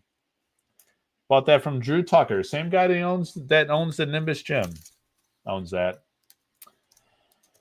So found the website from Googling Curio information. Yeah, that Curio site is that Curio page gets an insane amount of hits for good reason. It's the go-to source to find a listing of all the curios and all of the details you could possibly want on the curios. So again, you go to collectarthouse.com, and then under Collector's Corner, go to Curio Cards. So a few things here. I have hot links right from the top. If you want to go skip this like front matter information about what is a curio, how did it start from the Kickstarter era, where do you find it in packs, what's the collation of a pack typically, all these different articles. If you haven't taken the time, if you just skip by it to see the curios themselves, take a minute to read these articles where I speculated on what the curios would be, and a lot of it came true. You know, chicken and the egg type thing. Did Eric like the idea and he did it, or did I guess right? I don't know, man. Either way, it's pretty fun and cool. So there's that, and then these deep dive articles after they came out. Like I was saying, I collaborated with the artists and started really inquiring. The company won't talk about it, right? So I had to do my research through the artists and then through all kinds of means, like scraping social media, really studying like interviews, things that Eric said or Simon or Nick Reynolds, the co-creator of Sorcery, putting 2 and 2 together. So at the top, you can click on, let's say you wanted to see the beta curios, right? It skips right to that part of the page, and there you have them all. And you could click on Black Obelisk, which I'm partial to for a special reason, right?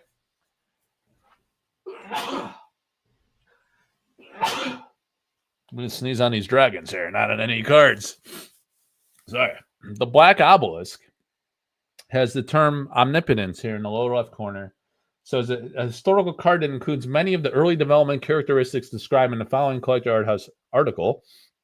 And you can go copy, paste that into your browser and read the article. Black Obelisk has emerged as one of the top curios in beta. I coined it one of the top ones because I thought it was very special. It's debatable if it's one of the top, to be honest. I think because of this history, which I'm about to explain, I think it's pretty freaking special and amazing. But nobody noticed that. Literally, no one has ever talked about that. That buzzword omnipotence at the bottom is all the difference in this card, right? And no one would know that history unless it was documented here, right? So there you have it. It's all laid out. All right, so it's about the historical development of sorcery, which my favorite breed of curios. That history is really interesting. The reason being is it's nod to the term omnipotence. A quote from Eric's Curiosa co-creator Nick Reynolds. This is a quote. This is what he said in a YouTube interview. He's been on YouTube like maybe 2 times ever. He's a really quiet, behind-the-scenes kind of guy, right? Pretty early on, after Eric and I started working together, I kind of jokingly sent him this card called Omnipotence. And the card text was just, you may. It's all it said on the card, you may. And he just seemed really tickled pink by that card idea. He really loved it. And we even started calling the game Omnipotence for a while. I think it really speaks to the vision of the game. We just really wanted people to have fun. Eric's response in a live YouTube event 1 year ago, and we're not talking about curios anymore. And then, so I think in the article, if you went to this article, right? So you just copy this link, put it in the browser. What was it saying about, some spicy news, guys. I don't know. I forgot if I had the link to it. Man, this is a good article, man. Here we go. Okay. So I was digging into all the different aspects of the alpha curios in this article. Man, this is a freaking great article. I'm proud of this article. You guys, please go read this freaking article. Please, just read it. I'm gonna drop it. Just read it, all right? If you do one thing, show some respect to this article. All right? Screenshot it and go type it into your browser later. Not right now. Not right now. Let's see what we get in these last 5 packs. Those spellcraft cards there. Talking about spellcraft, right? There's a spellcraft gallery. Spellcraft card gallery in Collector's Corner. What's spellcraft? You got to read the article. I tried to tell you. There's Gothic cards in here, guys. There's straight up Gothic cards in here. Look at this. Firelands of Freets. Firelands of Freet. I posted this on the website years ago, and now the card debuts in Gothic. Pretty incredible. Years ago, we knew about it, but it wasn't in the game. We only knew about the artwork and the early development card from years ago. 9-piece curio. You discovered a detail in the 9-piece? Yeah, man. Thank you. I love the 9-piece. It's one of my very favorite curios. If you own one, please, let's make a deal. I need to own all the 9 pieces. I should own 9 of them. How amazing would it be to own 9 pieces? That would be really hard to do. I don't even know if it's possible. All right, let's give Astral the obligatory spin. He's probably been waiting for 2 hours if he's watching at all. Dan? No shit, really? I'll have to check that out, John. That's amazing. Should I show my den painting? I don't know if Ted would. Ted, I don't know if you were on when Lewis was on. I think it might have been a racial microaggression. My wife was coaching me up. My wife's Korean, right? She's like, what you just said there was a microaggression. I was like, first of all, I don't think it was. And then things escalated after that. You debate it and things escalate. And I was like, secondly, what the hell does that even mean? Like, let's break it down, right? Like, do you know what it means? And then things that really escalated. She's like, you think I don't, what am I, a dummy? I'm smarter than you. And I was like, well, it's not the point. And then things escalated a little more. And then she broke it down in a pretty impressive way, to be honest. And then I conceded, and I was like, you know what? You're absolutely right. It was a microaggression. But out of ignorance, not out of racism. 3, 4, 5. So anyway, I show this painting that I say is like the Lewis of paintings. And he's probably thinking, some people thought it might have been a microaggression. I don't know. And they might be right, actually. Technically correct. It's a macro aggression, Timbo. I think I was attacked, really. I feel a little violated. Oh, the Gilded Aegis. Let's see if we have a Gilded Aegis around here. There's a Gilded Aegis in the corner. There's a Gilded Aegis in the corner, coincidentally. What do you say about that? Look at this. It's the Gilded Aegis. We got the Gilded Aegis right here. As it turns out, there it is. You never know. You never know what might happen on the Art House live stream. Look at that. Go ahead. Take the screenshot, Dan. Is Dan still out there? He hasn't said a word in days. There you go. The Gilded Aegis macro aggression. It is a Seagrave. It's a Seagrave original painting. I actually reframed it. So I had it framed. I actually saw a diploma frame. And I was like, you know what? That diploma frame would look good on the Gilded Aegis. It was just a solid black frame with it. It might have even had a black inner border or something like that. Or maybe greenish. I think it was green. Black and green. And then I owned it for a week or two. And I was like, what the fuck? WTF is this frame? This frame sucks. This is garbage frame. I emailed Dan Seagrave and I was like, Dan, what do you think about this frame? And he was like, I'm like everyone has different tastes. They like different things. Like, if it were me, I'd probably go with a Gothic frame, but whatever you like is cool. And I was like, it's a piece of shit. Like the frame. It's a disgrace. So I went back and I got a new frame, man. It paid like double. So it ended up costing me like $500-$600 by the time it was all done. A few hundred the first time, few hundred the second time. All of a sudden I got this frame. I'm still not even sure it's the right frame. It looks kind of rustic looking. It's kind of cool in a way, but I'm not sure if it's the right frame, to be honest. It looks pretty sick, though. It is a Seagrave, so you know what you can do. What can you do? It's one of the 67 unique alpha paintings, which is pretty amazing.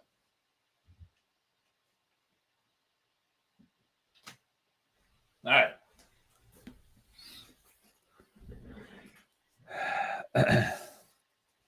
It's a Seagrave. Oh, we got a foil. We got a foil, and you can't even see it. The Swivin Scout. Jeff Menges. You know? Cruises right by the Ruffians. They had an Arthurian. Classic Menges there. Pretty cool.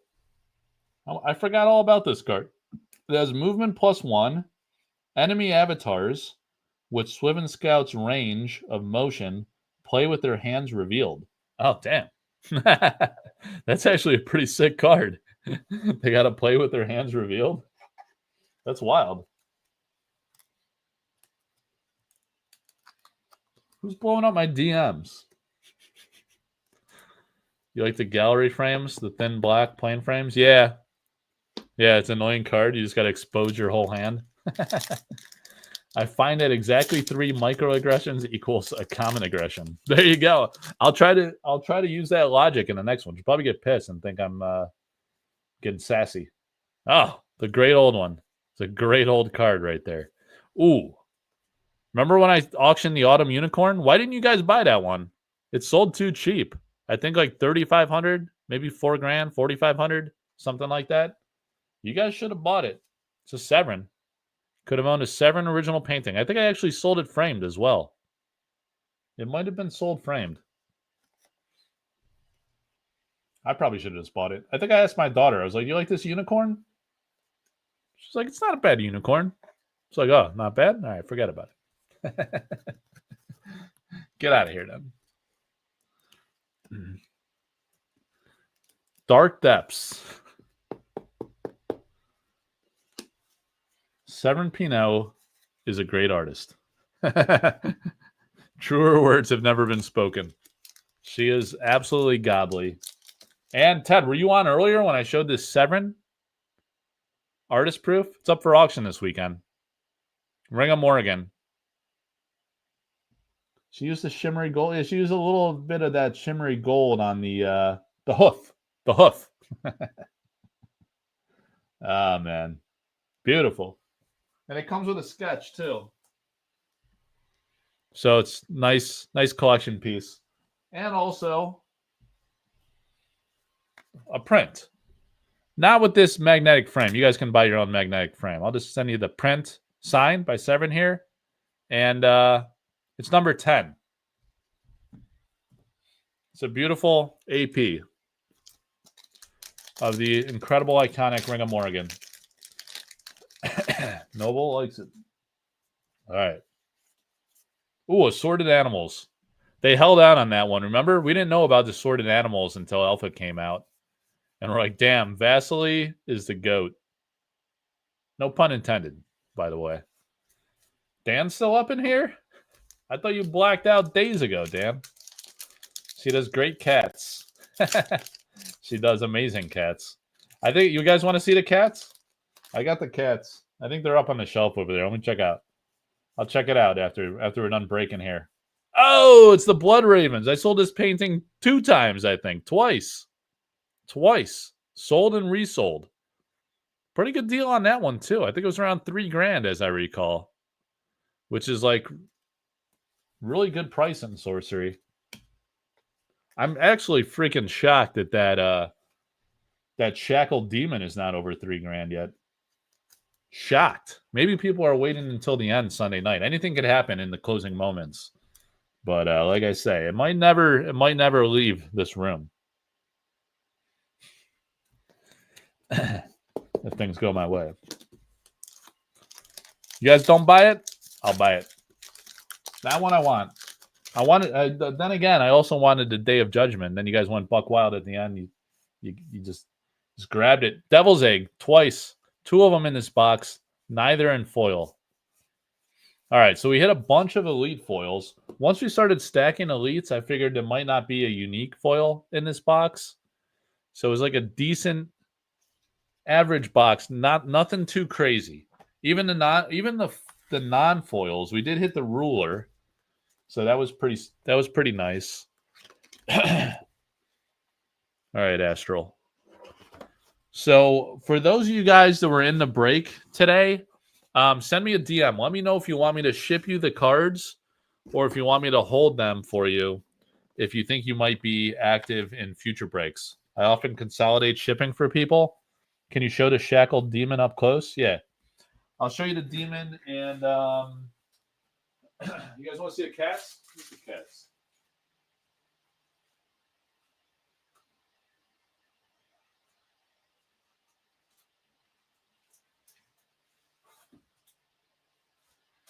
All right, guys. First, straight out of Guardian CCG, we have the microaggression man himself, Lewis from Shardbugs. Mr. South America. There's the first fallacy. Lewis is a Puerto Rican gentleman, straight out of the great nation of Puerto Rico. So it has nothing to do with South America, in fact. Nothing to do with a bottle of Tabasco sauce in his belt. This is such good work by Den that it see it says Den. It looks like a print. It's that good. Why does it say you know what I'm noticing here, Dan? It says something like, look at this, Dan. You paying attention here? You see what it says there? What does it say there? After Plug? Alter Plug? After Plug? Some kind of Plug action there. There were some interesting things in Guardians where sometimes like another artist would like kind of he sees it. He's like, shut up. How many times are you going to say that? I see it. It's the Plug man. He loves the Plugak. Don't mess with Plugak. Look at that. It says $2,000 on the back. It just casually says $2,000 on the back for some reason. It's not even what I paid for it. Denzler Graphics. Man, that's old school. DB. Initials. So, I don't know. You guys tell me. Is it or is it not Lewis, creator of Shardbugs?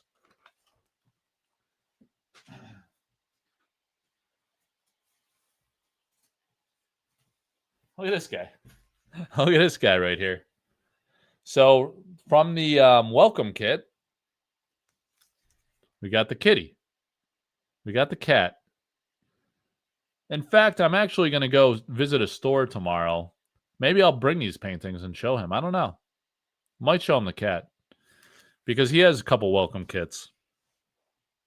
It'd be kind of cool to show him the original paintings for them, right? Apparentus. There is the Apparentus. So those will come to auction after the new year. We're not going to do these. Lewis is a good guy. I agree with that. I agree. I concur.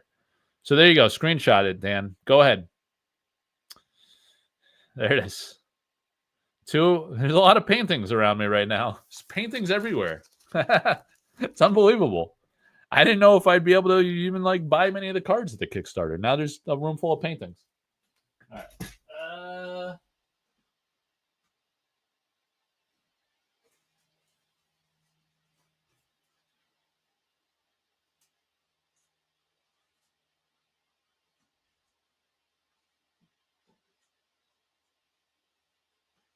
What do we even have up here, guys?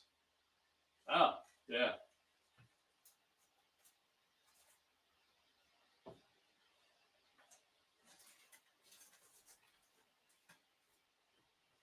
All right. You wanted to see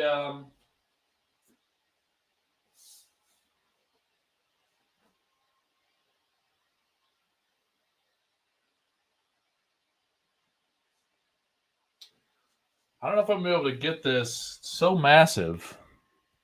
Dude, look at this freaking painting. Are you kidding me with this? God, I hate myself for not just buying this. I literally hate myself. Look at this freaking painting. Look at this. Look at the it's on MDF board too. You see how thick the board is? It's insane. He just takes this freaking board and the guy paints like the most insanely epic god tier painting this world has ever seen. It's unbelievable. Look at it. I can't get it. I can't get the whole thing on the screen because I can't zoom out. Oh, yeah, maybe can't zoom out quite enough. So let's go sideways with it. It's heavy too. The board. It's be heavy to ship. There it is.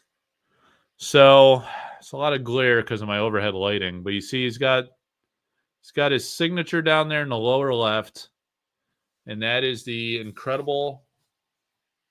Go ahead and screenshot it, Dan. It's a variety show. The Shackled Demon. Screenshot it, Dan. Screenshot it. What are you waiting for?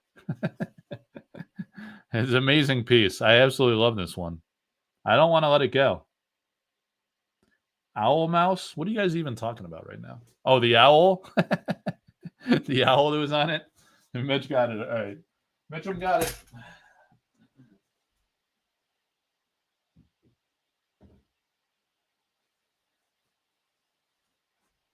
What else we got up here?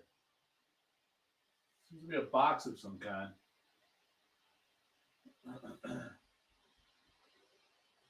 I don't know if that was alpha or beta. All right, guys. Well, there you have it. There you have it. You want to see the astral? Nah, I don't know if it's astral. So someone's gonna straight up win this painting and give it away. Beautiful, gorgeous painting. It's nice. It is nice. Jonka. All right, guys. Well, it was a lot of fun.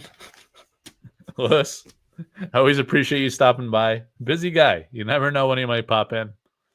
It was a great show. It was a lot of fun. We had 30 to 40 people. Join the Sorcery Contest Realm community Facebook group, Robert, and you'll find a way to find your name on the Wheel of Names for the giveaway. When the group hits 6,000 members, it's going to be a massive giveaway, a lot of different prizes and stuff. Yeah, the kid needs pancakes. You're right. I should be a better dad. It's almost 11:30. Oh, 2 hours. We got to get out of here before 2 hours too, or else no one will ever watch this show. So thank you guys all for tuning in. It's a lot of fun. I love doing these lives. I appreciate people to participate in the breaks and give me a reason to do this. And I hope everybody has an amazing weekend. SorceryCon, February 19th to 22nd. Look for an announcement in the SorceryCon group tomorrow. Look for a lot of artist announcements to come. I'm going to start reaching out to artists. Remember last year, I was just dropping artist name after artist name after artist name. It was just a very exciting time to build up to SorceryCon. It's incredible. The experience is incredible. Getting together with each other is amazing. We'll have after parties with Patreon supporters. It's going to be nuts. It's going to be an insane weekend. Unforgettable. Last year was insane. This year, we're going to we're going to ante up this year. Big time. Big time. Raise year after year. You want some pancakes? Waffles too now? Or no, now I'm going to get the waffles going. Take care, everybody. Have a great weekend. And we'll see you soon. Later.